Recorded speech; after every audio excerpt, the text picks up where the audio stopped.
Y'all can hear me? Okay. I'm Melinda Landau. I am a school nurse. I work for the San Jose Unified School District. I was a school nurse actually in the schools for 13 years, and somewhere along the line I thought it was a good idea to go back to school and become a school administrator. So 7 years ago I went over to the dark side, and I am now a school administrator. To give you a little bit of a background about San Jose Unified, we are a diverse district. We have about 32,000 students, 600 in our state-funded preschool program. I don't know the number of how many are in our special ed preschool program. But we're a long, narrow district, 22 miles wide and 4 miles, or 22 miles long and 4 miles wide. And if you go to the south end of our district, most of our parents have college educations, many with advanced degrees, very high socioeconomic, mostly white Asian population. If you go to the downtown area and north, what you're hitting is mostly Hispanic. Free and reduced lunch at about 82%, Hispanic at about 82%, ELL learners about 50%. So really, like almost two different districts within our district. We are a K-12 district with 40 schools. The program that I coordinate is health and family support programs. And within that program, we have the health services in the schools. So we have the nurses, the health clerks that provide the first aid to kids. We do the mandated screenings, the vision, the hearing, those type of things. We have the McKinney-Vento homeless program that Kesta was talking about. We have a homeless coordinator who is also a nurse. We have about 350 kids each year in our homeless program. We have our Healthy Start program, where we have certified application assisters who can help with insurance enrollment. Now, since the Affordable Care Act went into effect, we can only do a local insurance, which is Healthy Kids, which brings health insurance to kids who are undocumented.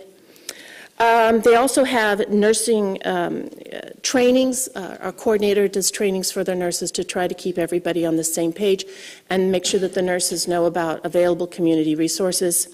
We have coordinated school health, which right now all we do really is support our school wellness policy. Would be really nice if we could expand that and make it become what it should be, which is really wraparound services for kids.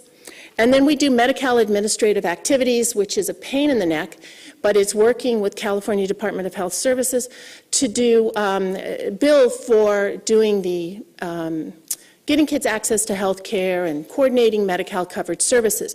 Now, it brings in about $1 million a year, and it funds some of my programming, so in that way it is kind of important to me. So we were asked the question, how do referrals and linkages work? Now, my experience with referrals are conversations between our healthcare providers and our school health providers are not much happening here in the crossways communication.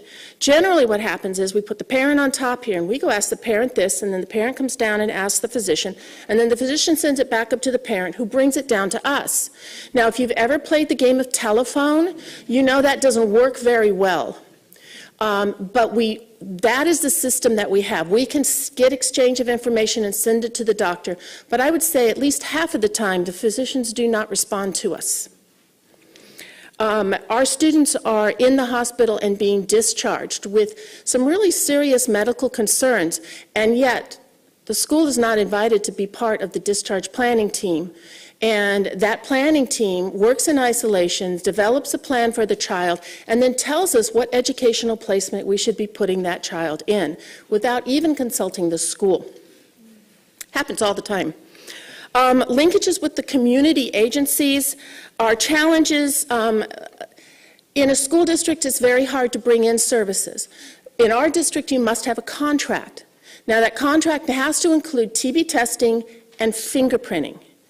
Now, that is an expense to the agency wanting to come in, even if they want to bring us free services.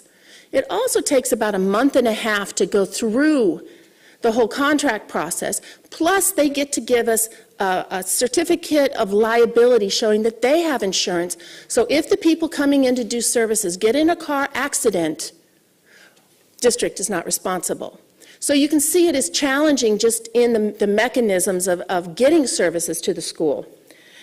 What's also challenging is some of these services have grant funding, and they work in isolation and develop some really cool programs that absolutely will not work in our schools. And I feel sometimes like the Grinch, because they come with me all excited, we've got this, we have to do this for our grant, look at what we can do for your students, and I have to say, that's really not going to work for us. Example would be a vision screening program, really great, spent a lot of time putting it together, got a lot of money to make it work, thinking, oh, we're going to save time for the nurses and we'll do this great vision screening using photo screeners. Well, California Education Code does not allow the use of photo screeners for kids as the first level of screening. We have to use optotypes. And when we looked at how she was going to set it up, it was going to take just as much time for us to help her do her grant than it was for us to do it all by ourselves.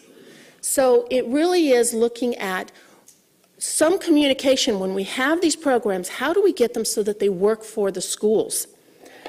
And I guess I would call it, I call them clunks. They come with these great ideas and they just go clunk because they won't work. I've had people come and say, oh, we want to do free health education. And health education is difficult to bring in. And when you ask them, well, we want to bring in this yoga meditation class, and we only need 6 sessions at an hour a session. Well, that's not going to work in our curriculum. Well, we'll put it in PE. Well, PE is our curriculum. And so they're working in isolation when they're developing really nice programs, but they're not talking to us about what will work for us. The skills and knowledge needed to navigate the linkages, basic knowledge. You need to know the community resources available. You need to know the district rules and regulations, contracts, board policy. So you're not stepping in those minefields of putting something together and realizing, oh, it's against the school board policy. You have to have somebody who knows education code. So like the vision screening example, would have known to stop it, right in the tracks. You need to have collaborative skills. Under health and mental health, we need strong education in childhood health and mental health. Family systems, be able to look in a holistic mindset, understanding students as they are part of the family and school community, also part of their own neighborhood communities, and be able to look at the child not just as a student, but as a whole being. And again, to have a collaborative mindset. And we put those in our school nurses. In 2007, Packard came to us and said, hey, you want $2.65 million and you can have 6 years and put 4 nurses at full-time at a school? And we said, yes, we would like that. And so we did a study and looked at the efficacy of having a full-time nurse. What we found was that kids, when we did a referral for vision, the kids actually went to the eye doctor. If there was not a full-time nurse, we started out at about 30%. We reduced the number of emergency rooms visits for asthma. So Stanford did a cost analysis for us, and for every 1,000 kids in our program, we estimated that we saved $30,000 in emergency room visits alone for asthma. We found that kids who have asthma were less likely to be proficient or advanced on their CST ELAs, their English language testing. So after our interventions 2 years later, that gap was gone, and it continued for the final 3 years of the program. So school nurses are kind of fit all of my requirements. The school system challenges, it's really communication across the disciplines. Are the school nurses talking to the school psychologists, talking to the school social workers? And usually the answer is no, because everybody's so busy, they're never at the school at the same time to make it work. We have an increased number of kids with chronic health problems. For whatever reason, We are seeing really high-needs kids coming into our schools, mental health and health issues, and they're not qualifying for special ed, so they're just getting lost in our system. And then we really are limited in the school healthcare providers who are linguistically and culturally aligned to our student populations, so we would like to be working on that.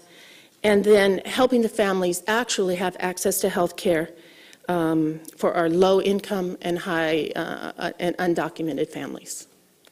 Okay. That's it, I'm out of time.